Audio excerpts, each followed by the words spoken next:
introduction. Before we start, I would like to start with the name of Almighty. I would request somebody, Shasa, please come and say something for the Quran.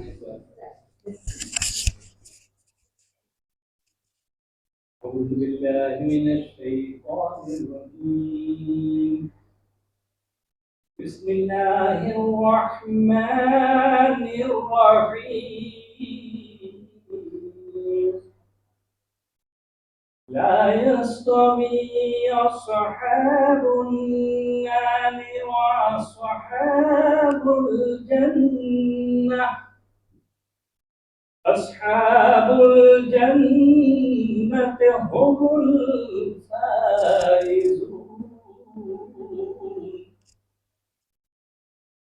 لو أنزلنا هذا القرآن على جبل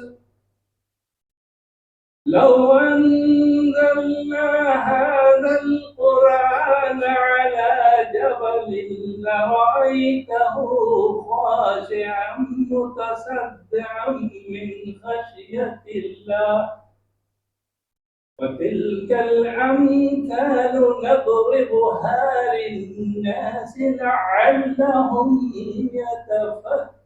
يتفكرون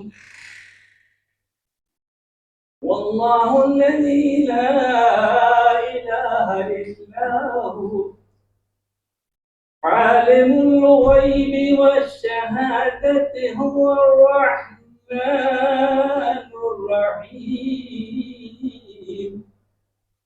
والله الذي لا إله إلا هو الملك القدوس السلام المؤمن المهيمن العزيز الجبار المتكبر سبحان الله عما يشركون والله الخالق البارئ المصور له الأسماء الحسنى يسبح له ما في السماوات والأرض وهو العزيز الحكيم صدق الله العظيم.